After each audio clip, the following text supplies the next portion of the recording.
What is going on, my Ghost Squad? Welcome to Tactical Tuesday. We no music tonight. Got a little technical issue maybe with my mixer, so we're just gonna go hot. And so we are as hot as ever. We are streaming live as always on YouTube and simulcasting as always over at GunChannels.com, where it is a great Pro 2A pro gun community that you can talk and ask questions and have lobbies and host shows and videos. Anything that you want to talk about as far as the gun community, it's all over on GunChannels.com, so go check it out. Coming up on the 5-year mark, I believe, the anniversary for Gun Channels, so thanks to GWebs for doing that, and we all love Gun Channels. So if you're not over there, go check it out. If you're watching this in replay, welcome. Hope you like the show. If you're listening to this on podcast form, thank you so much for listening. I hope I can give you a little bit of time to maybe get through your drive in the morning or home at night or whatever. We hope that we can do something for you. If you're new to the channel and you're live right now and you haven't said hello, please go ahead and say hello in the chat box. We can't see you unless you say something. So we are going to, yeah, Cal, we're coming in hot, baby. We're coming in hot. Am I crackling again? Good Lord. Can y'all hear a crackle? Mm-hmm. Very much so, yeah. Yeah. Really? Yeah. What in the Sam hell is going on? You got, I don't know. I don't. you got gremlins. There's an echo, so it's better than the echo was. Right. Well, I don't know what is going on with this dang thing. I'm going to unplug my mic and try to plug it back in. So you guys, I'm going to send it through rooms. You guys introduce yourselves and all that, and I'll be right back in a second. Mike, go ahead first. How's everyone doing? Once again, I'm from South Carolina, and I'm the founder of MW Tactical. So I'm just glad to be here, ready to get the night started. And I want to go ahead and tell everybody that next month, I'm officially getting back into competition shooting. So check me out. Using the Walther? Of course, the Q5 match. That's what it's going to be on. So I started posting pictures of my holster, and there's a few pictures on my Instagram with my holster and the Walther, but that's what I'm specifically going to use for competition shooting. Ghost plug back in. You plug back in, Ghost. Is that better? Can you hear me now? Yes. Yes. Is it crackling? Not as bad. Not at all.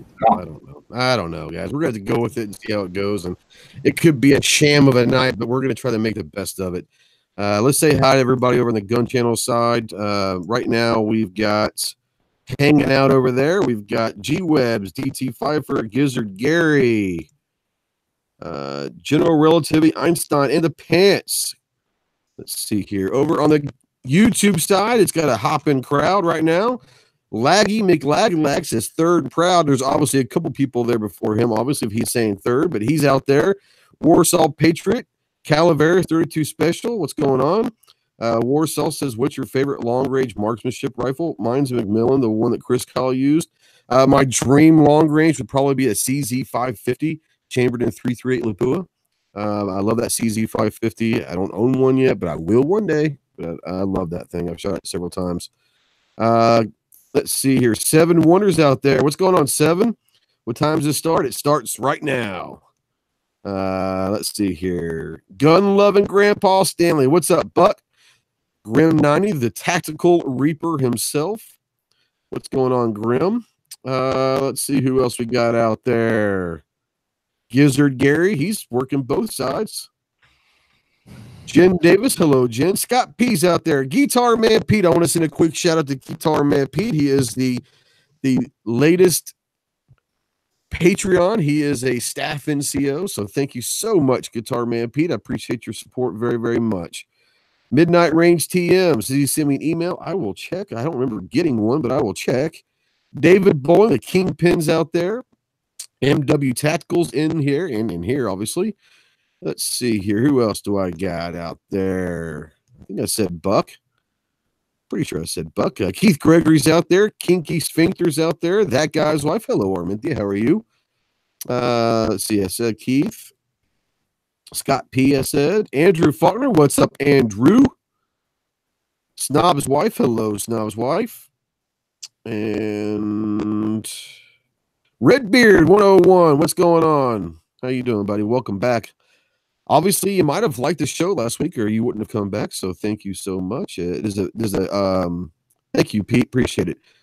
So who all said hello? Did just Mike, or did everybody say hello? That's me. That's me.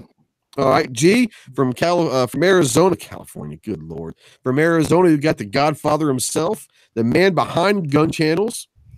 What is going on, G? Not much. Thanks for the invite. You got it. And I think we got a 5-year anniversary in November. Is that correct? Yeah, 14th. I think that. That's awesome. That's great. Is it still cracking? Is it better for you guys, or what? No. It's all right. We're gonna roll with it. And from the magical land of shamrocks and golden bullets, the man who we try to keep away every week, but he keeps coming back. What's up, Chico? Joe Ziola's out there, but Travis P. Love just sent me a text. Great time emo, hey buddy. Anyways, Clover Tech, what's going on, my man? I'm good, man. Great day. Good to be here. That's good. What's up, Philo? Yeah, before we get going, I want to bring up something that happened here in Arkansas yesterday.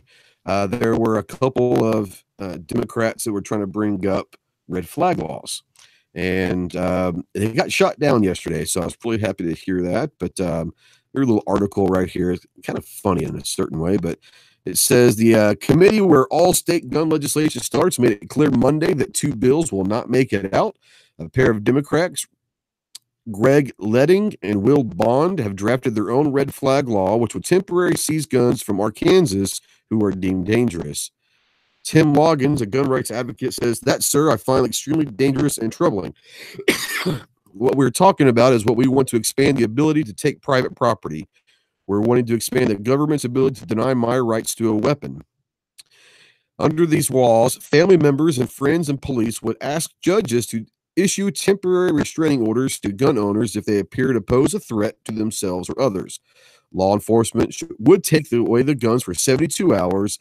Then a judge would decide to give the weapons back or extend the temporary restriction indefinitely. This is a violation of our constitutional rights," Senator Trent Garner says. "You're guilty until proven innocent with this law. This law is a wolf in sheep's clothing." He wants to rename this bill the Arkansas Gun and Personal Property Seizure Law, which drew some laughs from the people. And one of the congresswoman, the senator that is the head of this committee, says it's just a bad bill, period. There's no such thing as an assault weapon. Any weapons can be used in assault. And for you to sit there and try to, they also try to raise the legal age to buy semi-automatic weapons to 21. And she said any weapon can be used in assault, so raising an age is just ludicrous. So anyways, the good thing about it, in the state of Arkansas, the red flag laws were shut down in one day in committee. So if you guys had to go any through red flag laws in your states, Mike or Clover or G? Not here in South Carolina. Did they go through? No, they didn't. That's good. That's good. And you said the echo is back. Is it back right now or no? Yeah, you're popping. I'm popping. God bless America. I don't know what to do here. Was that an expensive? Was that an expensive? Up there in the chat, can you guys, is it popping or is it echoing out in YouTube land? Let me know. They say there's an echo and a pop. Definitely. The pop doesn't bother me. It's still echoing though, huh? Yeah, when you came back from trying to fix it. Is that better? Yeah, the echo's gone. All right. I don't know. I just clicked the button and maybe it went away. So hopefully it's better. I don't know, guys. I apologize. It's going to be a shitty off the wheels rant tonight, but we're going to talk about some fun stuff. Tonight we're going to talk about, over the last couple of months or so, I've had a bunch of emails and texts and different things, comments on videos asking, what all I do when I do testing of firearms or ammo or range bags or scopes or red dots or just whatever we're testing. So I thought we would kind of have a fun thing to talk about what we do and what we know others might be doing, what we might try to do when testing gear. for more than anything else, I hope that it maybe encourages one of you guys that if you're thinking about doing some testing out there, that maybe you know, you want to do it. So so I'm popping. I wonder if I just need to turn it down maybe. Let's try that. Is that better of a pop? I mean, do you hear the pop still? Nah, and the crackle or pop or whatever is still the same volume to me. So it's still there. it's not now. Gone. It's not right now. It's Nope. gone. Echo's gone. Pop is gone. Everything's good. All right. So is it too soft or too loud? Can you hear me still? Hear you fine. All right. I just turned down my volume. Maybe it was just something in the settings. It's the same settings I always have. So who knows? I don't know.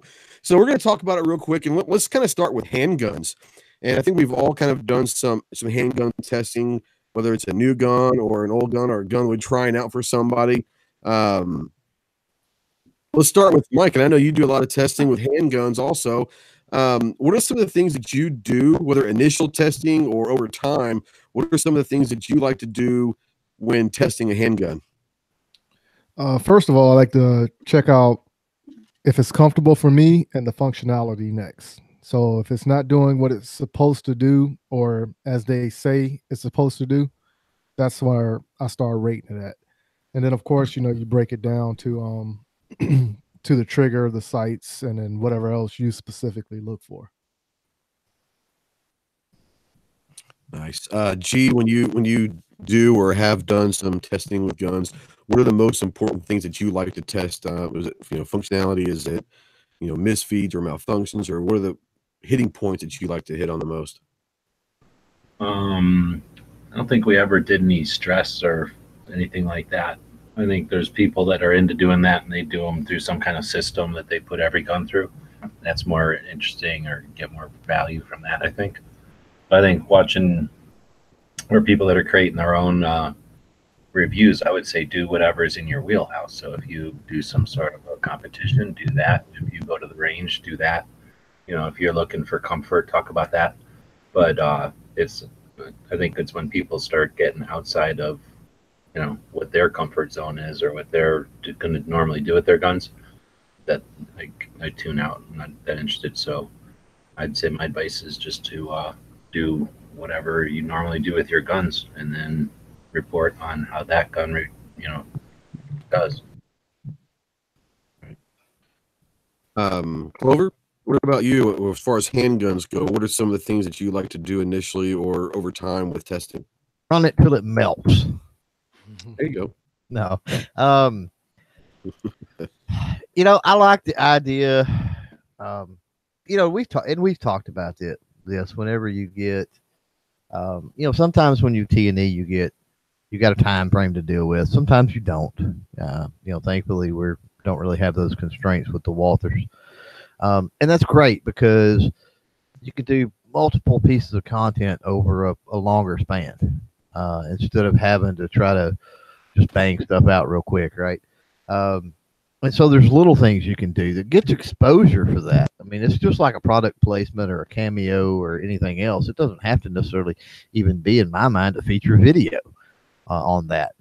You could be testing whatever steel targets, and if you're using, say, that handgun, I mean, that's publicity for the handgun. Especially if you mention that that's what you're using, right?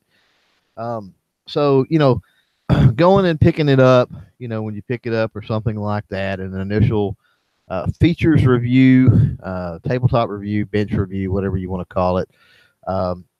If you're talking about something that is legitimately new, and there's absolutely nothing wrong with reviewing something you've already got, or doing testing or something on something that you already own. But if it's brand new, you know, I like, you know, accuracy out of the box, you know, feel for the trigger, how smooth the action is, things like that out of the box. And then move into, you know, break-in style, you know, 300 to 500 rounds, I would say minimum, kind of right out of the box, and see what kind, if any, you know, malfunctions you get. Then from there you can go into cleaning, accessorizing, all kinds of good things, I think. Yeah. For me, I enjoy the initial testing, especially if I'm doing a new gun right out of the box, I'll try to put, you know, maybe 100 rounds through it right out of the box without doing any cleaning, any lubing, anything. Literally pull the gun out of the box, throw some magazines in there, load up some ammo, and just see how it runs right out of the box. Because for me, you know, I think that there are a lot of people that would do that. They go buy a gun, and the first thing they're going to do is run straight to the range. And so I think that maybe people want to know, hey, will this gun right out of the box? Now, obviously, when I get home, I'll clean it, I'll lube it up. And then over time, I'll do a bunch of different tests, whether it's different caliber, I mean, not different qualities of ammo, whether it's the, you know, some, I'm not going to call it cheap, but I'm going to call it very inexpensive ammo up to high grade ammo. I'll do different grains ammo. I'll do home defense, maybe hollow points or something like that. I'll even do some steel or aluminum casing. Ammo through handguns and all that, just trying to see exactly what or what it will not eat.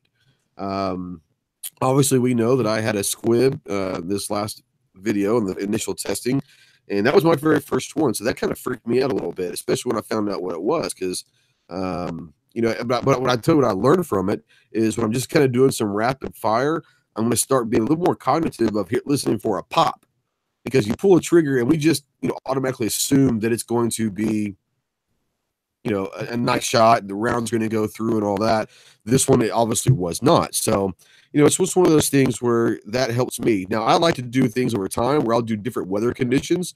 I'll just do it with it raining or if it's cold weather. And, you know, like I said, there'd be different stuff that I'll do, but, you know, I'll pour water all over it, all sorts of stuff to just make sure that if I'm going to do a review video and some testing on a gun for somebody or for a manufacturer or for the viewers, I want to make sure that I'm just not standing there shooting rounds and saying, hey, it shoots good. Look at this. It went through all these rounds with no hiccups. Now, I'm not saying that I'm going to go through the gauntlet or whatever it is that Mac does, because he puts it through some serious testing. Maybe I would on a couple guns, but some of them, you know, I don't know if I would trust all of them to do that. So if you guys ever done anything like that, put them in dirt and sand and mud and all that? There was a guy a long time ago. He changed his name a couple of times already. Now he lives in Utah. He's a pilot for drones, so he's piloting a drone. Anyway, for the Air Force. Anyway, he did one where I think he tied it to the trigger guard, and he'd like basically tied a Glock to the back of a truck and drove it, I think, for a mile or something out in the desert, you know, just bouncing it down the road. This was years ago, but that's about the only thing I can think of that we, you know, intentionally just did something extreme like that. Yeah. Clover, Mike, have y'all done anything crazy extreme or anything that would be out of the normal realm of doing some testing? With a handgun? No. Yeah, not with a handgun, but a scope, put it in water, put it in the freezer, thrown it, dropped it, and, you know, and that was just what the last two that I done, like threw it down the stairs with primary arm scopes and everything, just to check the reliability of if it keeps a zero and everything. Right. But we could kind of move on away from handguns. Let's go to some scopes, or, you know, red dots or lights or lasers. You know, when you're working with accessories and add-ons to maybe an AR or a bolt action or a long rifle of any kind, and we can kind of mesh this in with rifles. What are some of the stuff that you guys have done with rifles and their accessories and add-ons to do that? We'll start with Clover. Have you done anything crazy like that? As far as the testing aspect of things go, are we talking accessories? What are we? Yeah, we could talk about anything like rifle and accessories, like scopes, you know, bipods, red dots, you know, slings, anything that would go along with a rifle. Bipods, I've done some stuff where, you know, you mount those things up and stand on them and, you know, put weight on them, do weird things. Scopes, red dots. One of the things with anything that takes a battery life is a good thing. Like Mike mentioned, freezing it and even turning it on and putting it in the freezer. You know, will it still operate? You know, so let's say it's got a good battery, it's still going to operate when it's freezing cold. You know, Still going to operate when it's wet. That sort of thing. I think it's something I've never done, but I think I mentioned to you once before that it'd be really cool to take a bucket and suspend a red dot while it was turned on in a bucket and then freeze it and then let it thaw out once it's frozen solid and see if it still worked. I think that would be kind of a cool little test to do to something like that. I've never done that. I've never done the freezing cold plus the water. That would be an interesting test, I think, to do to some stuff. Right. Warsaw says that he doesn't ever use steel case ammo on his guns because of jams. But Mateo says if a gun won't eat steel case reliably, he'll either change the parts till it does, or he'll send that gun down the road. So, two different opinions there. So it's one of those that, yeah, and a lot of people will sit there and say, you know, most people aren't going to maybe use steel casing or anything. So it is what it is. But for a testing, you know, if I'm going to put a video out there that sees if they're going to eat it or not, I want to make sure that I try every kind of ammo, because there might be two different people. Like I said, Mateo might see the gun review and he's going to use steel casing, and Warsaw might say, I'll only use brass. So it is what it is. So yeah, I'll always kind of do, hey, what's up, Jesse? Always try to do a bunch of different stuff. G, when it comes to rifles and rifle accessories, what are some of the testing that you've done, either, you know, long range or just zeroing in, or have you done anything physical? Or what have you done with rifles and their accessories? So again, we don't do anything just to do it or to try to prove anything, and I don't think I ever partook in any of the like debates online. I just watched them. You know, you can get information from them. You know, if I didn't have anything to add, there was no reason to ruin guns or anything. But we'll definitely do like the axe match or whatever it's called now. Back in the day, and we would run our guns through that match, which was once a month. And since it was a bunch of people that were considering it like less of a shooting competition and more of a opportunity to do, you know, to work on some of the stuff we learned in training classes and stuff, it was a pretty good atmosphere for just, you know, beating on stuff and kind of giving stuff a little bit more abuse than you might, dropping something a little bit more than you might, that kind of thing, because everybody was kind of curious about it. So I don't think we really turned the cameras on too much intentionally for that stuff, but I think we certainly showed that we were rough on our gear. So if we're in a training class, not necessarily super rough on the gear, just to be rough on it, because you're trying to learn something in the class, and that would just distract from your opportunity. But for something like that, like a match, or if we were back when we were shooting a lot and there was an excuse to doing YouTube videos to, you know, kind of justify the time it takes to do it, we would drag extra targets out there and spend, you know, half a day setting up, and then everybody would show up and we'd shoot for quite a while, and then a couple of people would stick around and tear everything down. But in those sessions, again, we would beat the crap out of our gear. So slings, optics, none of us really bought garbage, but every once in a while we try to do something quote unquote economical. And that's why you won't ever see me even consider garbage. There's no point. Like, if you take garbage out into the desert and beat on it, it falls apart and it just wastes your time and it wasted your money. So buy stuff that you know is going to last, and everything from the slings to the, you know, the accessories and stuff. People buy stuff because what it looks like the real stuff, but when you take it out and you wail on it, it falls apart. Well, that brings up a great point. I've been sent some stuff from the Chinese contingencies, some red dots and some scopes over the last year to do some testing. And I think Clover might have, and Mike, you probably have too. And it's interesting because there's two different things. Is you get a scope, regardless if it's a $40 scope or a $400 scope or a $4,000 scope. A scope's a scope to as far as, do you really want to beat this thing up? But the fun thing is, Clover and I had a discussion one time saying, especially if you get like a $40 scope, I'm going to have some fun with this thing. I'm going to freeze it. I'm going to drop it. I'm going to throw it. I'm going to do everything I can to see if $40 stands up, which it probably won't, but that's okay. Because even if you go and buy a $40 scope and you get 6 months out of it or a hunting season out of it, you probably made your money. So I think it's interesting when you start talking about inexpensive scopes and red dots and all of this that, people sit there and say, well, I just got this sent to me, so I want to bang it up too bad. Man, those are the ones I really want to bang up because I want to sit there and see, look, is this a viable option for someone who's going to be rugged with it, who's going to be outdoors banging the hell out of it? Because some of them very well could. You might spend $45 on a scope. And what if it does make it through all those tests? And it really does. That changes the game to where now this scope might be something that brings somebody into the game of scopes, and they don't have to go spend $300 or whatever. They might spend $50, including shipping. So, yeah, when you talk about the inexpensive stuff, I like banging the hell out of that crap and just really seeing how long it'll go. Mike, what about you when it comes to rifles and scopes and accessories and all that stuff? I know you do quite a bit of stuff because you're more of a long-distance guy. You like the sniper challenges and all that. So I'm sure you've gone through some pretty extensive testing with different scopes and bipods and all that stuff with rifles. Yeah, I haven't done a review on a bipod yet, but it's just mainly been the rifle and the scopes.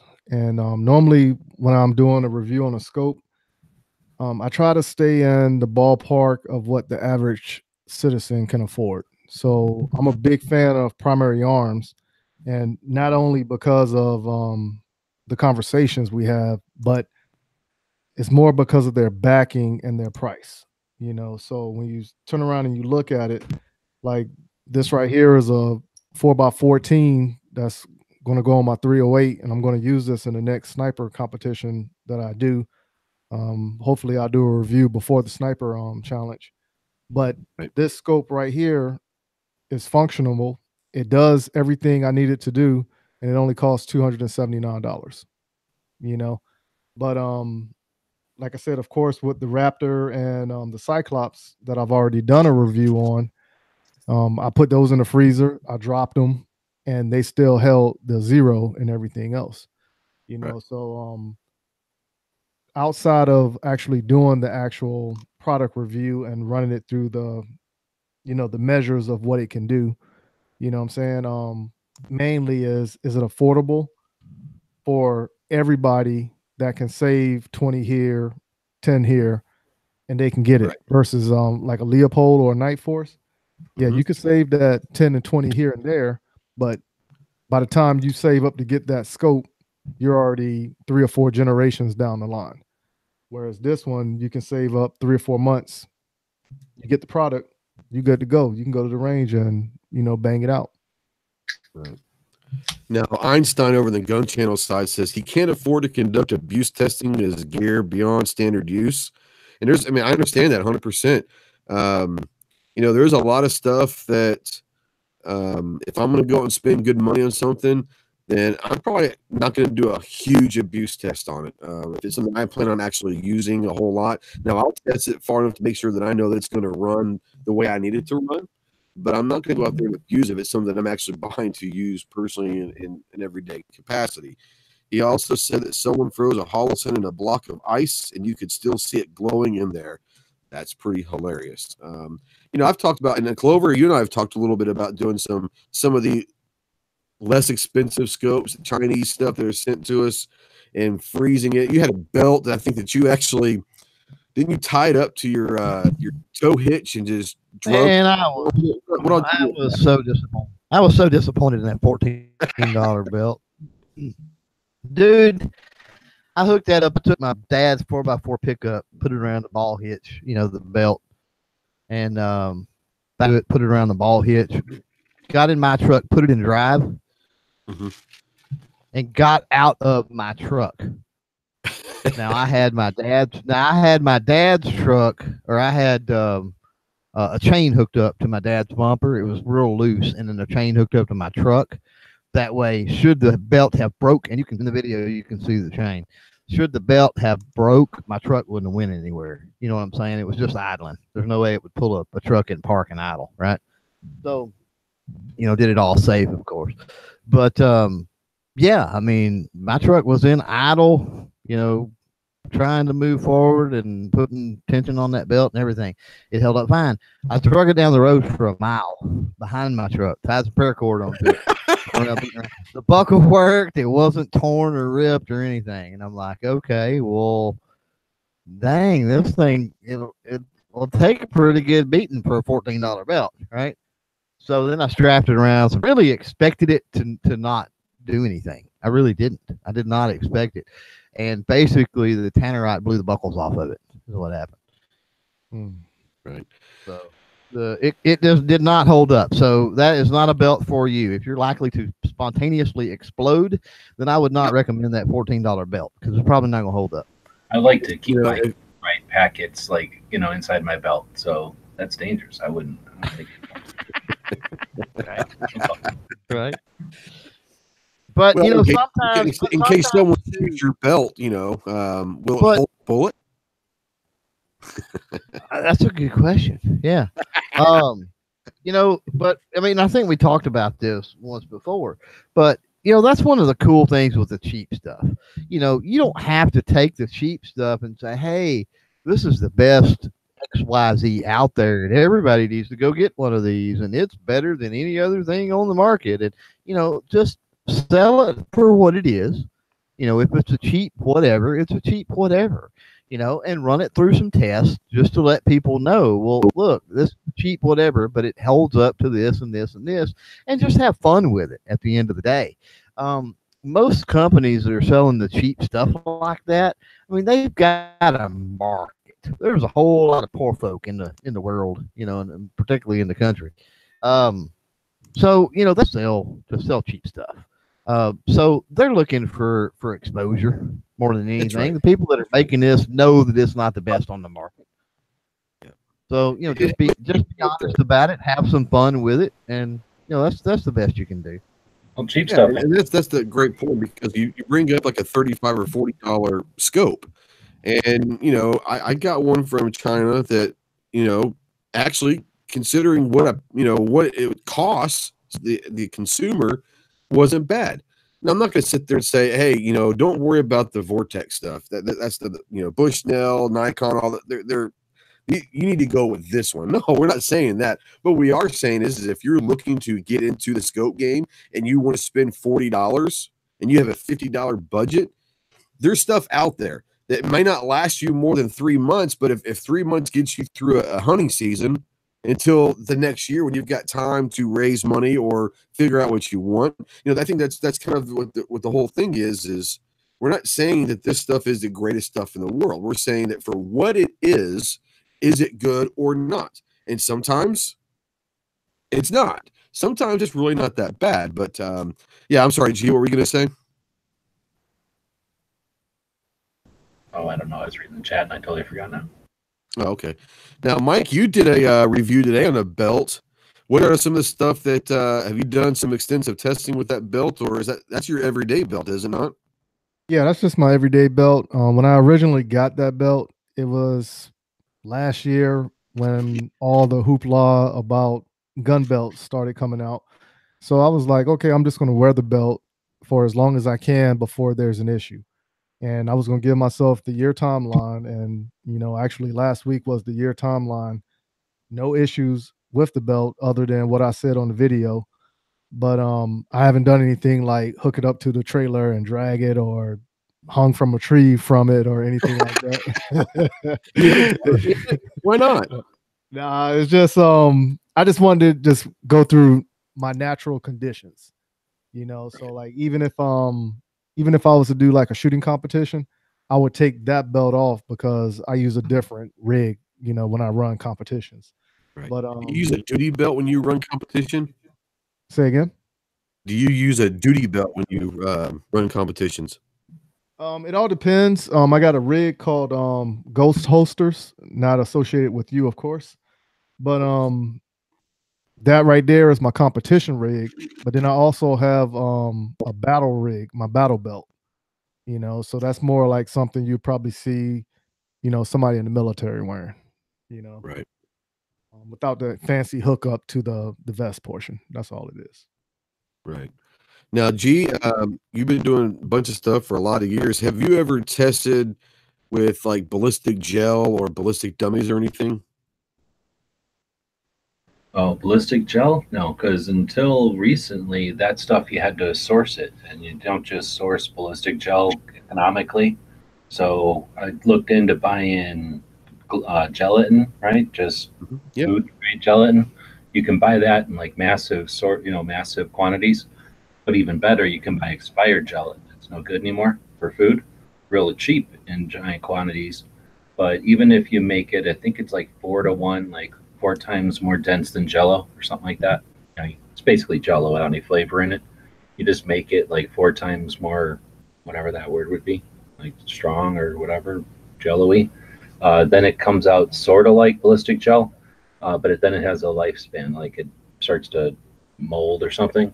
Yep. So anyway, it was really a pain. And then some company came out with stuff that was more synthetic or something, where you keep Right. melting down and get your bullets out of it. You know, you clean it up and then re-pour it into a mold and then use it. And that's what what's his name used, TN Outdoors 9. So no, I figured let the people that are into that. Plus, I'm in Arizona, so for me to be able to use the ballistic gel outside windows, you know, I could do it in a couple of months here and there, but not throughout the whole year.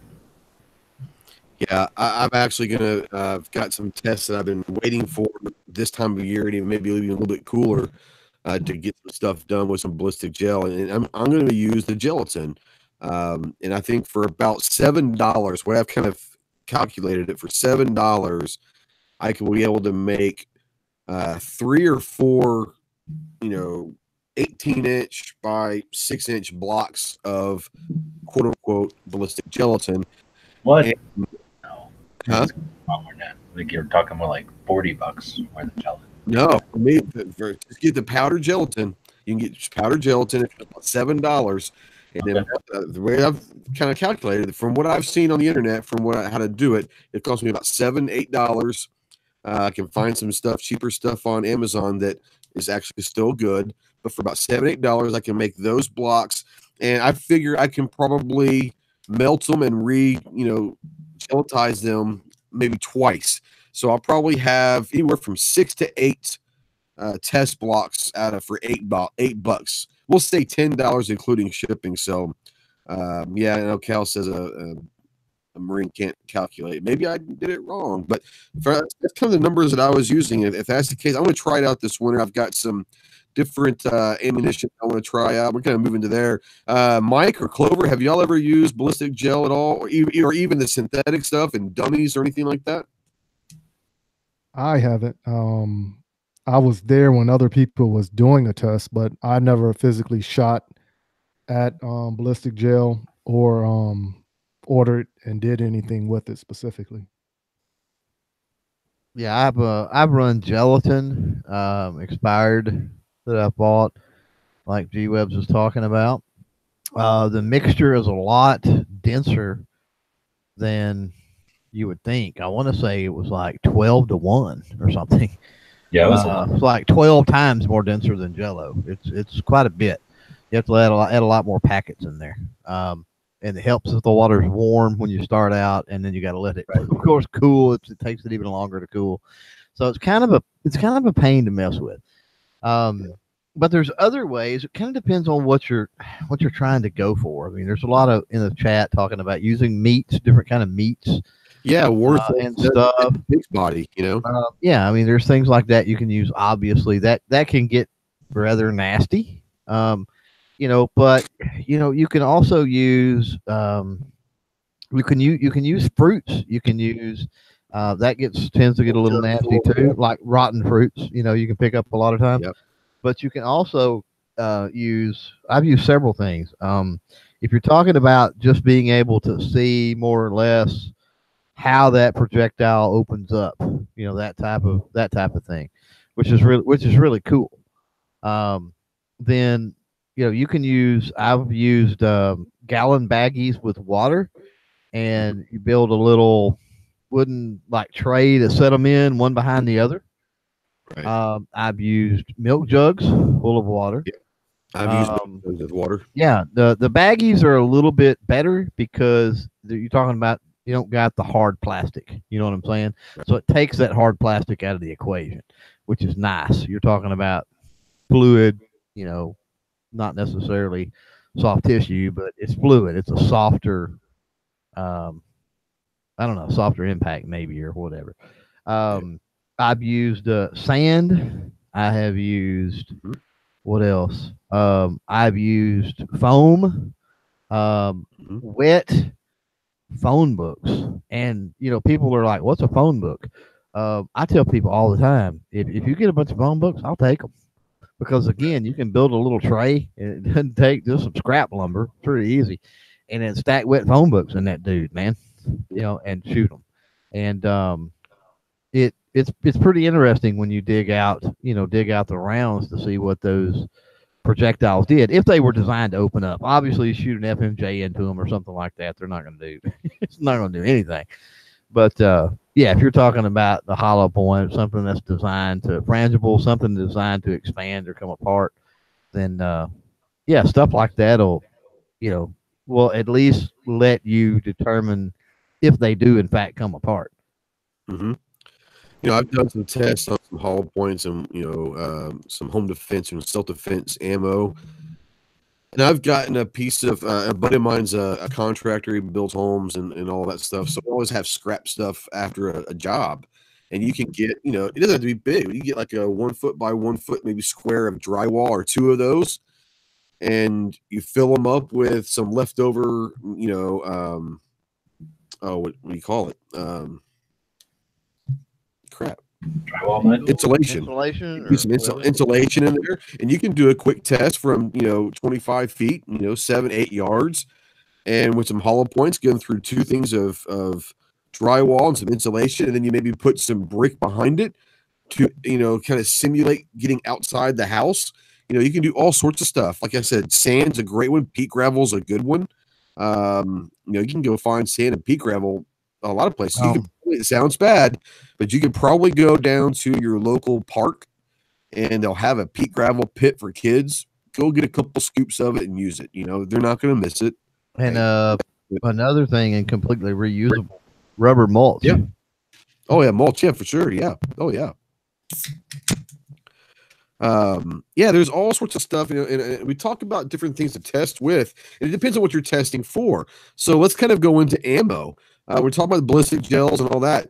When you test ammo, obviously you're wanting, whether it's rifle or handgun, you obviously want to test, what the speed is, feet per second. Is it subsonic, supersonic? What's it going to do with different types of guns? Because the same 147 grain 9mm round might react differently and perform differently out of a full size versus a subcompact versus a really small 9mm, like a shield or something like that. So there's always sorts of stuff you can do with ammo. What are some of the kind of this cool stuff you guys have done with ammo, whether it's handgun or rifle tests? We'll start with Mike. One of the things I like to do is we shot through like glass, both in a house and a car, to see what the bullets actually do after glass cracks or shatters. People will be surprised with what it does through a windshield. Yes. And we did that both shooting at the car and shooting out of the car, shooting out a building, shooting through doors. And, it's just funny how the bullet tracks after it hits something, depending on the caliber of bullet that you have. That's one test that I specifically like doing. Outside of that, it was I was a private at the time, and we was taking a course about shooting around a vehicle, and they poured gasoline on the ground and shot bullets into it, and nothing happened. And we was all sitting there thinking something big, because you're brainwashed by the movies, of course. Now Einstein up there says he likes Gorilla and Guns. This is on the Gun Channel side. He says, I like Gorilla and Guns penetration test on a stack of windshields. He was amazed that a 12 gauge slug just blasted right through him. We were talking about that. I've actually got he's a friend of a friend, so I don't know if he's really a friend, but he's an acquaintance that owns a junkyard. And I talked to him last week, and we're going to go out there and film some stuff next week at a junkyard. He's got a bunch of old cars, but some will still have windshields in there and all that. And he's going to let me go out and take some shots at some of these old rusty cars that have been sitting there, but they've got windshield, they got doors, they got all sorts of stuff. But we're going to do some tests out there with some different ammo with different calibers, different rifles and handguns on some cars, which I think would be kind of fun. Can I suggest, and you already may be thinking of this, but can I suggest something? Sure. Take and hang targets, push pins into the headliner, or even duct tape them or something. Maybe duct tape them to the headrest targets. That way you've got a point of aim. That way you can see how the trajectory might change. That's right. With that range. I think most of us in this room already know how windshields affect bullets, but I think most people who have never done a test would be very, very surprised. But yeah, you're absolutely right, because if you put a shot at center mass and it penetrates that glass, it's not going to be center mass on that target. It's going to be really cool for most people to see, and it might react different with different ammo. Different speeds, whether it might react differently with a 223 versus a 380 or 45 versus, I'm not going to probably do a 308, but I'll definitely do some 223. I'll do some different handguns, do AK stuff. I mean, so it's going to react through doors. And what that is not necessarily for just blowing stuff up or having a good time. It is the entertainment factor, but you're also talking about real world situations that if you have a truck gun, and let's say it's an AK pistol or an SBR or something like that, and I know Clover might have an SBR that he might take and put in a truck gun. Well, what's that caliber going to do if there is a car and you're on the road and there is a car coming to run you over and there was their intent to kill you, and you got to pull your gun, or you have a truck gun of some sort, and you're going to have to try to, and you don't have time to move. You're going to try to, because he might not kill you. He might kill 20 people behind you also. You have to take that shot. What can you expect from that ballistic trajectory going through glass or going through doors? I did some training with a local law enforcement guy, and it was interesting. We did some stuff with cars, and one would think, doors and all of that would be the safest place to seek cover in a car. Doors are one of the worst places that you can seek cover when you're trying to get behind a car, because most of it's just empty. You've got the outer shell, you've got a pad that has all, but most of that is just wires for the windows. Very thin. There's different parts of a car that people would be surprised is not good for cover. Now the door jams. An open door jam, great. They're the best between there where your hinges are at. You've got varying angles there, which is great. That's deflection, and then that's where all the weight is at, so it's reinforced, so forth and so on. So I mean, that's one of the best places to be, is in that little nook. Yeah, trying to go back up to what Cal's just out there just trying to start shit. He goes live the other night for the first time, which I was a part of. I had a great time. Thanks for having me, buddy. Congratulations on your show. It was fun. But now he's getting a little big ass head of his, saying that 40 Smith is better than 9. Now, I don't want to hear G say a damn thing, because I know he's going to fall on this. But are you crazy, man? Are you crazy? The 40 Smith at Weston doesn't know where it is. Is it the big brother of the 9? But no, it's the little redhead stepchild of the 45. So what exactly is the 40? So no, I'm just giving you hell. He's out there trying to start trouble. It's the post-op transgender version of the 10 millimeters. All I gotta say. All right. So is that what it is? It is the, how should I say this? It is the gender neutral 10 millimeter gender fluid. It's a gender fluid 10 millimeter.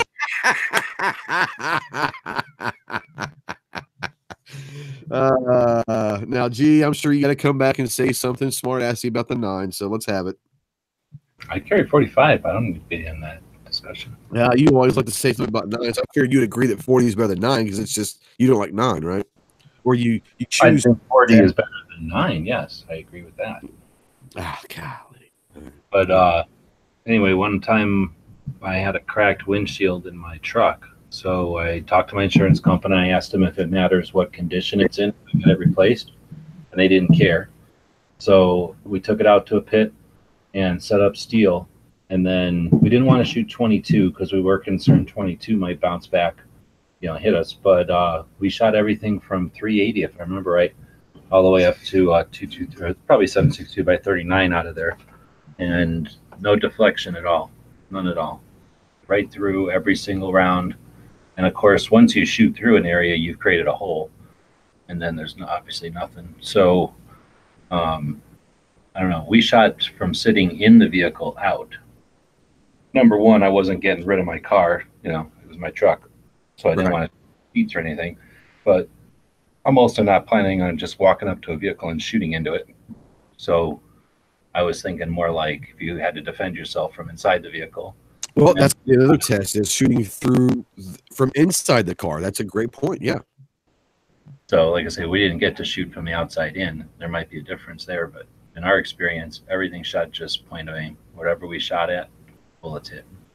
Yeah, you got to think. Yeah, I mean, you think about like a store owner. A lot of times they've got a gun under the counter, and they just cut loose from under the counter, right? Same way if you was getting carjacked, and let's say you was at gunpoint or something like that. I mean, if you know, you're in a seat, it's dark. I mean, you might have the ability to, you know, as you're reaching with one hand, you know what I'm saying, misleading, to be able to pull and fire a couple rounds, you know, through the door or something like that. Have one of those magician things where like a flame pops out of your like your wrist. That distracts them. Yeah, I don't know about that. From a misdirection. So have like a magician's thing ready to go all the time. But you know, you could pull your wallet out while you're, you know, like putting your wallet on the dash or something. You know, maybe do it. I don't know. Yeah, there's some cool Clover's got two appendixes now, so he's appendix carrying. He's dual appendix carrying. Oh, is he? Oh. Yeah. All right. I would like to see that actually. I'd like to see that. Yeah. Clover appendix carrying. I did a video on that, Clove. Yeah. Right. Because I won't believe it until I see it.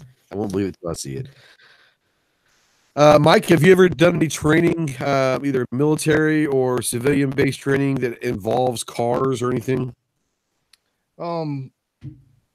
I did the tactical driving, and then of course we did the shooting around the car, whereas we learned how to shoot under a car, how to make the bullet ricochet, how to shoot through a car or a vehicle. But that was pretty much the extent of it. Yeah, there was a TV show. I can't remember what it's called. It's on the Outdoor Channel. It's on their Wednesday night at the range, and it's usually a personal defense type TV show. But one of them was talking about, it was about a year or two ago, and one was talking about if you are in a car and there is a riot or a protest gone wrong, and you're just trying to get home, and they're in the streets and they're banging on your car, and they've got baseball bats, and they start banging your car, and what you can do and all that. And one of the options obviously is if you have a gun and they break that window and you become fearful of your life with a baseball bat to shoot or whatever, and they start talking about how the deflection of the glass and the angle of the glass and the thickness of a windshield versus the thickness and the angle of a side window, the different manipulations of the projectile that happen with different glass and all that. And it's really, really interesting. So I started doing some stuff. And like I said, I'm really interested in going and doing this because this has kind of been the first time I've shot IDPA stuff when cars or vehicles were involved, but I've never actually done training where I actually get to shoot and actually destroy, if need be, a vehicle. So I'm looking really forward to this. I'm going to have a couple different GoPros, and I'm going to have maybe 3 or 4 different angles of camera views on this set up. So I'm really looking forward to that because I've actually never done this. And like I said, shooting from inside the car, shooting from behind a front panel, shooting from behind a door, shooting from behind the back of the car, you know, all sorts of different things from different places of cover are going to be interesting in doing that. You know, along the same lines as what you're talking about, something I have done before too is shot quote unquote sniper style with like the hostage targets. You know what the ones I'm saying, where you've got and where you've got, you know, a guy behind another guy held at gunpoint, you know, partially covered, whatever. Then put that behind an old house. You know, people replace their windows all the time and stuff. Behind an old house window and put it up, and you know, do that at a couple 100 yards or something. It's pretty fun. I've never filmed any of that, but I mean, I've played around with stuff like that. It's kind of cool. Yeah. Oh yeah, for sure. And you know, and it's one of those things where a lot of this, I'm not gonna lie, a lot of this may not ever, and I hope it never does happen, that none of this stuff will ever happen in your normal life. But for me, I'd kind of like to know what different ammo would do in different testing. But more of it's just it's fun. Putting ammo to the test, putting guns to the test, putting rifles to the test to see exactly what they're capable of doing. Real quick, Mike, I know you do a lot of sniper stuff. What's the longest shot that you have taken a rifle and ammo combination to try to see? I mean, they all say they have max, distances and max effective distances, but have you ever tried to really max that out? And what's the longest shot you've taken with one of your sniper rifles? The longest shot I took was a mile. All right, and how'd that go? It went pretty good. It was through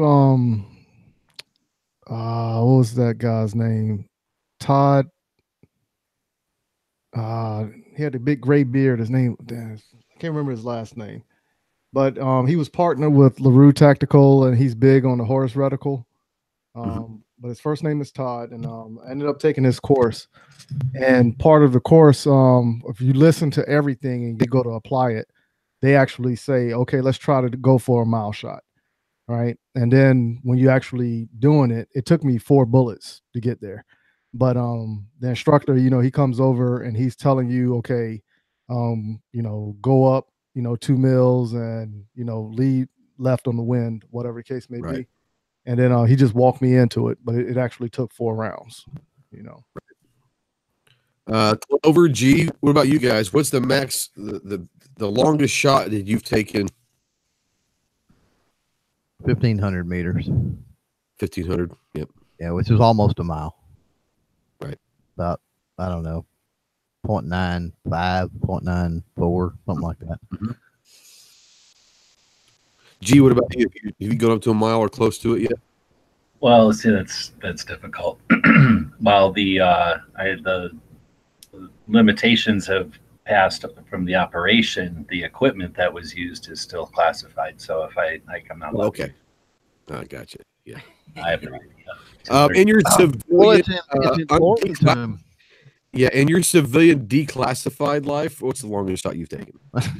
we have a range at 600 yards, and we'll shoot out to there. Pretty fun. Okay. Like a giant ram or a sheep or something, piece of metal. So we can shoot that, which is fun because then you got weird shape to shoot at. It's not just a big. There is also a big gong, and then we have a 1,000-yard range. But I've only ever shot I think 600 or 700 yards on it. I've never shot the full 1,000. I don't think. Right. Yeah. I've shot. I think. At SHOT Show or something, I forget what those are. One time they took us over to Nellis and we shot some stuff that was super long range, but that doesn't really count because it's not like, we did anything. We just showed up and sat there, pulled the trigger and got up and said, thank you. Right. Yeah, I want to say at SHOT Show it was 900 to 1,000 yards. I want to say because I didn't shoot any of the long range stuff this past SHOT Show at range that I know Clover did. He was shooting something with a 6.5 Creed. And I want to say it was either 900 or 1,000. Is that what they said it was? Yeah, it was about 900. I think it was like 8. They said it was like 890 or something. Yeah, it was about 900.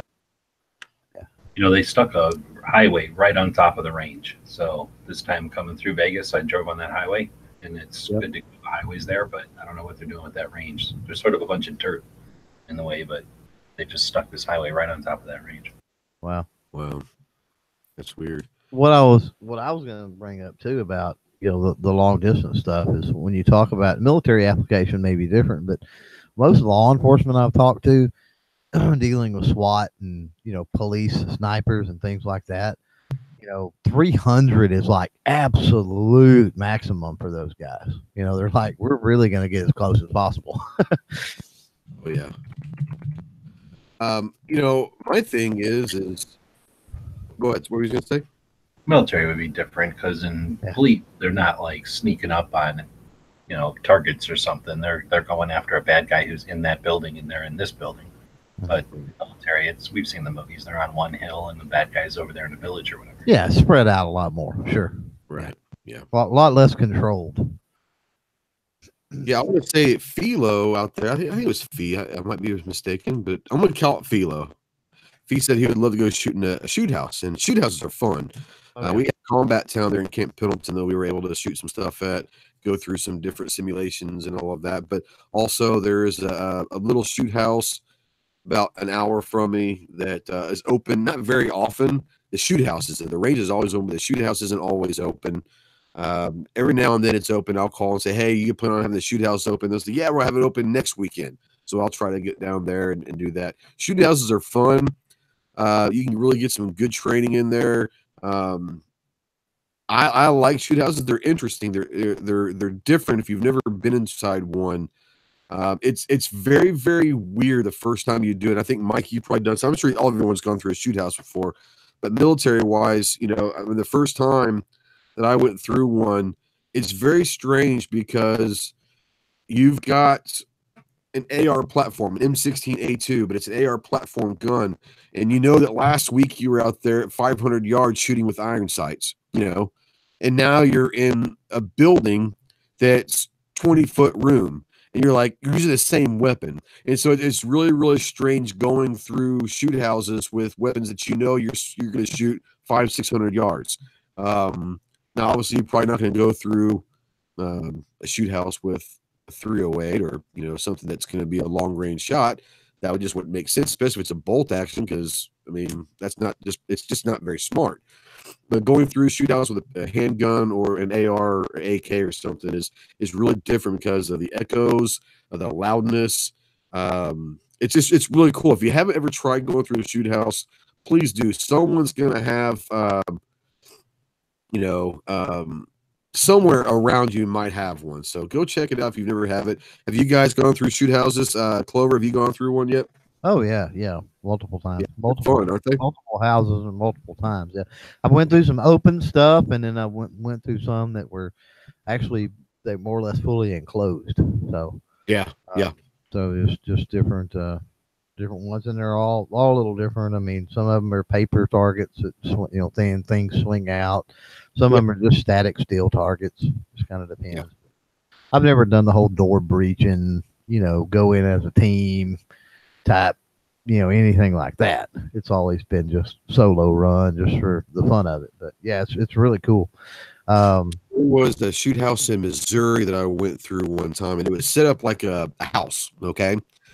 And it had basically they'd set up like 3 rooms. And room A was simulating a bedroom, and then room B was like a living room, and room C was like your kid's bed. And you had to get from point A to room C with limited light and clear the house and get to your kids. Or they had different situations, scenarios, and all that. And I thought that was really cool because it was 3 separate rooms, and you weren't breaching doors, but you had to simulate opening a door and worrying about angles, and before you just rush into the next room, being ready for that stuff. So I thought that was really, really cool. That was up in Missouri. I would love to go back there again. I don't even know if it's still around, but I hope it is. All right. You say something, G? I was just letting the dog out. You're still talking about shooting. Okay. Still talking about houses. Warsaw says you've handled an M16. Ever handle an M4 when you were in the service? No, when I was I got out in 1998. So when I got out, it was still the M16A2. Mike, when did they bring the M4 in as the official carbine? Do you remember? I can't remember. I just remember when I made E5, I had an M4 when I made E5, and that was like in 96, I think. 96, yeah. 96, 97, something like that. Yeah. Yeah, you guys probably got them before we did, but I love the M6A2. I loved it. Like I said, I didn't have very much gun experience prior to the Marine Corps, so aside from a shotgun and maybe a 22 long rifle or something, the M16A2 was the first like real firearm that I got extensive time with, and that's what hooked me. I was like, oh. Now, obviously, I shot different stuff and MP5s and some stuff like that, and M60s and 50s and all that stuff were fun. But the M16A2 for me was what brought me to love guns. So I'll always have a special place in my heart. The M4 is phenomenal, but you know, it is what it is. Now, have you gone through shoot houses or anything like that? Obviously, you went through some stuff in the military, but as a civilian, have you ever gone through shoot houses before? No, not since I got out of the military. But you know, it's different. Like Clover said, he did it for fun. And even for me, like if I walk up to your house and ring the doorbell, I stand at the door totally. I never stand in front of the door squared, you know. So Right. Oh yeah, absolutely not. yeah, it's no just, doubt. yeah, from all the training I've done, it's like, sometimes I got to catch myself when I do certain Yeah, that's things. the last place you want to be. Yeah. So, but yeah, I tend to stand on the hinge side as well. right. Yeah. But, Oh, if you have that option, yeah. oh yeah. And it all depends on if you're going in first, second, third, fourth, or whatever. If you're talking about a fire team scenario, you know, you're gonna have set places and all that, and you're gonna have set places where you're going to enter and move to, and that's gonna kind of depend on where you're standing and all that. But yeah, if you're going by yourself, you want to try to stay behind cover or concealment as long as you can. Mm-hmm. No doubt. Yeah, I be freaking people out because like when I ring the doorbell, they open the door and then I'm peeping around the corner. They peeping around the corner. Hey, what's up? Trick or treat's gonna be nice, huh? Oh no, actually, Halloween. I sit on my porch on Halloween. So Do you dress up? no, I just sit on the porch because I like watching the kids in the neighborhood and the mingling and going to people's houses, and it'd be some funny stuff being said and done. Oh yeah. But I just like to sit outside and watch them do that because I don't want nobody to like knock on my door and I get freaked out, freak accident happens. So I just sit outside. Right. Mateo out there says that right around the same time the 240 was being phased in, the M4 was being brought in. Gotcha. Now I think Warsaw asked if I was going to a shoot house, would I use a carbine AR-15 or a full-length rifle? I'm probably going to use an AR platform. One, it's smaller. It's going to be lighter. It's going to be a little bit easier to get around corners with.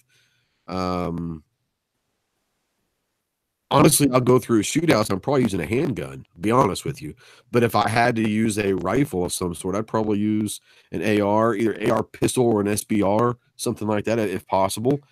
Just because it's a lot easier to maneuver around corners. It's easier to not have something that long where it might take you longer to turn. You might have to worry about hitting walls or something if you turn with a pistol, an SBR or something, or even just, you know, a 16-inch AR. You're not going to have to worry about as much as you would if you're using a long rifle. That's just my opinion. I don't know. You guys have any thoughts on that? I'm not a big SBR fan, only because I'm like size. Yeah, I'm 6'5", so you know my wingspan is like I'm not, obviously. Yeah, like 72 inches. But yeah, I prefer to have like regular like AR-15 M4 platform, you know, only because of, you know, if I carry anything small, it's like I'm sucking myself in and it's very uncomfortable for me to do that naturally. Okay, now Mateo says I think he was asking would I use a carbine length. I would definitely use a carbine length. Yes. Like the M16A2 is 20-inch. I would use a 16.5. I would definitely use a carbine length AR versus a full length AR. That's just in a shoot house scenario. I'm going to try to minimize how long my profile is to be looking, peeking around corners, getting around and maneuvering. I'm going to try to shrink my profile as small as I can. So if I have the choice, I'm definitely going to go with the smallest barrel that I can find in an AR. Like I said, for me, a pistol or an SBR would be perfect. I would go up to a carbine length at 16.5 inches. With Mike being a bigger guy, he can probably get away with different stuff, but it's personal preference. And I'm not saying that you're wrong if you go with an A2 length, you know, full size AR. I'm not saying that. I'm saying for me personally, that's what I would do. You guys have any comments on that, Clover or G? No, I can actually say it's just like you stated. It's personal preference and depending on your mission. I mean, that's the easiest way to put it. Like whatever your outcome based training is, that you just base it off of that. Well, I mean, and I'm gonna, I'm running through, and I mean, I got no military experience. This is not something that I'm likely gonna ever have to do, for reals. Mhm. So, it's just running through, war gaming in your head, just having fun. But, with me, yeah, I mean, short arms, I mean, an SBR and not a pistol, to me, a regular stock feels completely different. The purchase in the pocket of your shoulder, the steadiness, everything else to me is completely different between an SBR and a pistol, even if it's got a stupid brace on it. And you may think differently. Maybe they fit other people differently. I don't know. Yeah, sure. I mean, it's a personal preference, like I said. Yeah, but for me, yeah, SBR, and the reason is it's just shorter barrels. Kind of when I went to Steel Challenge, I went from the precision to the speed thing, and that long barrel was just killing me. I was having to swing that long barrel around on that pistol, and same thing applies, with running through these shoot houses and stuff. The shorter the barrel, the quicker you can get around corners, get on target, transition from one to the next, all that kind of stuff. Right. Now Mateo's got something interesting. He says he's a bullpup guy. Full-length rifle on his bullpup be a bit shorter than a 16-inch AR. That works too. That would work, actually. I never thought about this. See, that's thinking outside the box, man. That's good stuff, right? Mm-hmm. And funny thing about it is I just started looking at the Kel-Tec, the KSG shotguns, and I went and held one, and the regular bullpup one, the short one, I was more like, I don't know about this one. Then I saw the longer one, the KSG 25. So I was like, yep, that'll be what I'm going to get.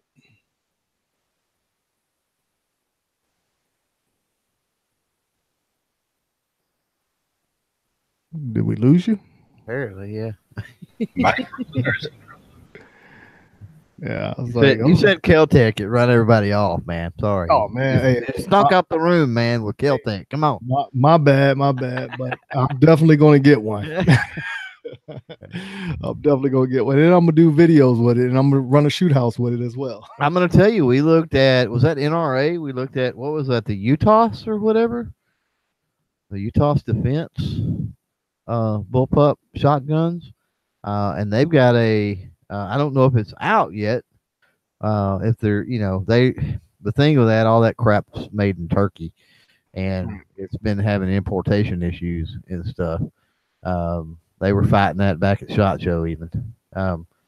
But they even have supposedly a semi-automatic bullpup shotgun, which is pretty cool. Oh, wow. That's pretty impressive though. Yeah. Yeah. Yeah. Same thing, double tube, double feed, but semi-automatic. Right. I think the one thing that's caught my attention about Kel-Tec was I did a 3-gun competition was the beginning of the summer, and it was a charity event. Went out there and I did okay. I had my Mossberg pump, and when I got home, like 2 days later, I was just, browsing through the web, came across Kel-Tec, and I was like, man, if I would have had that, I wonder what my time would have been. Right. Because it holds so many rounds, whereas you don't have to take that extra time to reload like you do on a lot of stages. Oh, and especially if you're using, if you're talking about close quarters and you're using the whatever 1.5-inch shells or whatever. Mm-hmm. Oh yeah. You can run 4 stages without reloading. Yeah, you talk about bringing some rain, buddy. Woo. Yeah, that could be tough. Oh yeah, so that's one thing. I've really been looking at the Kel-Tec KSGs, and right. And I also want to get that the sub 2000, just something to play around with as well. Right. And Warsaw out there is mentioning the Tabor. Guess the 1022. Mateo's talking about 1022 with the bullpup kit. Those are pretty cool. They've got the little 1022 kits I've seen that kind of look like the PS90, I guess. That's what they look like. And he's talking about the AUG, a good old Steyr. But yeah, you can bullpup a lot of stuff nowadays, which is cool. There's a lot of aftermarket kits and stocks and stuff for bullpups. I've seen. I've told this story before, but I've got a buddy that had the most cantankerous, ugly piece of garbage I've ever seen in my life. But he had an M44 Mosin in a bullpup stock. And it was funky looking, man. Yeah, I was gonna say, It did he was. get cut every time he pull it, or It was funky looking, man. I mean, it shot the same. It didn't shoot any different. It shortened the profile. So, if that's what you're after, that's kind of the point to something like that. But yeah, certainly can. Getting that overall length down. Can help tremendously. Yeah, my buddy down here in Colombia, his name is Johnny. He got me looking at certain, bullpups, because like I said, I'm just not that. I don't like the compact feel because my arms are so long. I would rather like reach out as far as I can to control, the rifle, a little bit better. Right. But it's certain things out there that caught my attention. Like, what do you think about the Chris Vector? Oh, the Chris is awesome. Oh yeah. So when I shot that, I was highly impressed. Yeah. And just looking at it, I was more like, man, this something out of the movies looking gun. But after I shot it, I was like, and because of the the action, the articulation of the bolt and all that stuff, the recoil is it's nothing. It's not even there. It's nothing. Oh yeah. Now I haven't shot the only one I've shot's a 9mm. But I mean it's nothing. It's like a pellet rifle. Not even 9mm. But that gun, you're carrying around all that gun just so that you can prove a point to Ellis or something. That's just too much gun to carry around just to reduce recoil on a handgun caliber. Right. You guys hear me? You're back. Yeah. All right. So apparently, the cable company that services the cable and internet to my office and the facility here was doing maintenance. I didn't know I was in here in my office. So I was excited to connect the internet for a little bit, some maintenance on the servers and all that. I'm going, what the hell? So I'm hooked up to my cell phone, to my computer right now. So I hope the connection's okay. So I have no idea where I left off. I have no idea what was said. So I hope you guys are doing that. It's been a weird night. If it was the 13th or if it wasn't Halloween, I would. It's just weird. So you guys were doing. We were just following up on the bullpup thing. We were just talking about bullpups and stuff. So not a big deal. We can move on to whatever from here. All right. Well, I think it's about that time we probably start to wrap a little bit. So let's start with Mike. I got a plug right now. All right, so let's do this because I know you always give me a hard time about 30 seconds or less. I'm just messing with you. All right, so here we go. I'm shooting for 15 seconds tonight. TikTok. Oh my.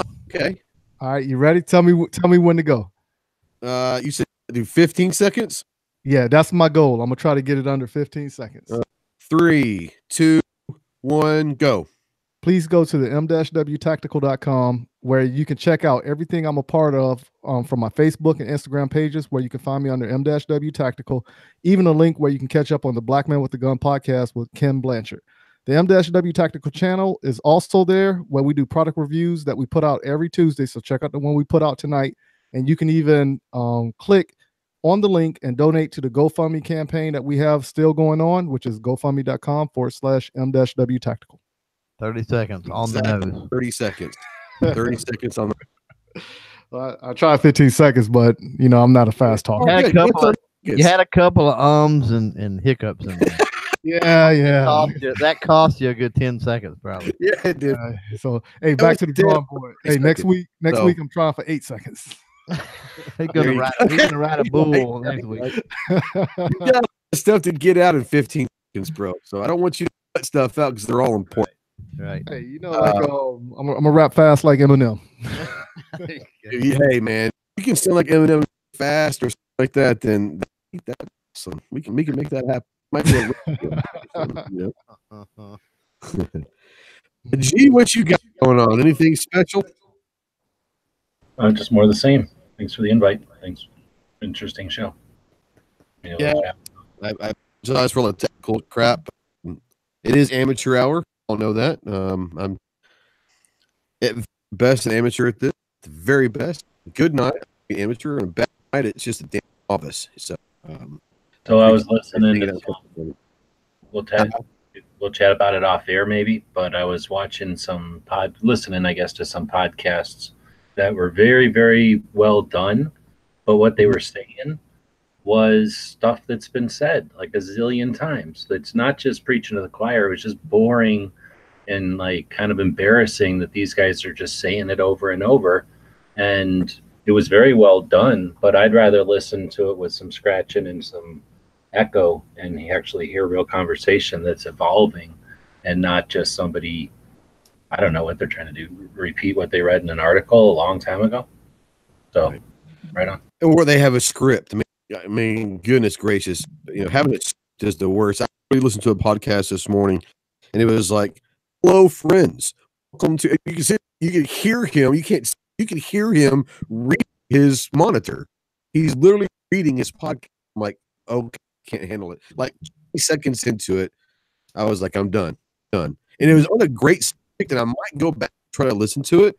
The subject, it wasn't good. It was another interest I have, but the fact that he was reading his monitor or piece of paper, it was a script, and I was like, "Come on, man!"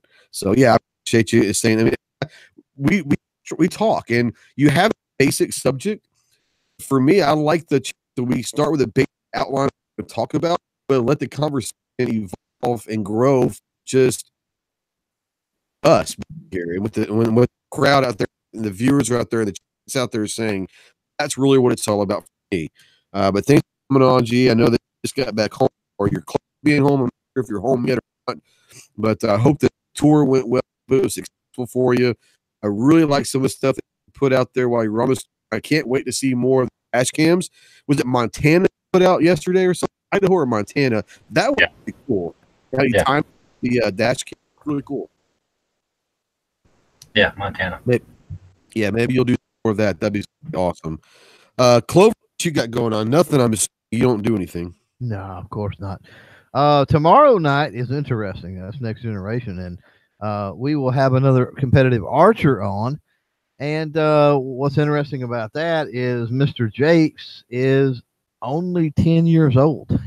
So that will be the youngest kiddo we've had by far. I think 13 is the youngest we've had so far. So we've got a 10-year-old competitive archer. So that'll be an interesting thing for sure. I had the test yesterday. Yeah, we run the test yesterday. So I talked with him and his dad, and actually his older brother a little bit yesterday. So we'll have that Wednesday. Friday, hopefully we've got Allegiance ammunition back in the building for Firearm Friday. I hope. They were supposed to be there last Friday and had some technical difficulties, all that good stuff. So yeah, good stuff on deck for this week. Awesome. Guys, like I said, check out all three of these. Check out clovercreek.com, gunwebsite.com, and m-tactical.com. Find all the media stuff, all of their background, all of their stuff you would probably want to know about these guys. Go check out the channel. Go check out everything you can. Obviously, most people here, they're in live chat. These guys, if you're listening and replay, you found us, you haven't checked them out yet. Wonderful, wonderful ambassadors in the community. They're really doing some really good work. Apologize. Audio is kind of going in and out. They cut off my internet, and I want to say they probably started a while. That's why it's been weird and something. But I'm tethering off myself right now, so I know that'd be great. This may not go to podcast form. We've got to see how it goes. I appreciate everybody coming in and listening and watching. I hope the quality wasn't too. Hope you got something out of the conversation. I think it's an interesting topic. If it doesn't turn out well, I might do this down the road time, do it again, maybe a month down the line, and do it if the audio and the video, how it renders could be a deciding factor. Thanks guys for checking this out. Make sure to check out Hit or Miss on YouTube. It's 9-1. GunChannels is Hit or Miss. So go check them out. You Travis, you'll have Night Stress, I have Sandhills. You'll have the new crew there of Smeggy shows. He might be over there. And if you like a rant show, that's the one for you. So go check it out. They always do a great job. Thank you guys for sticking with it through the technical difficulties. I apologize. I hope it turned out okay for you. And we entertained you for a minute or two. I hope so. I appreciate you guys so much. We'll see you next time. So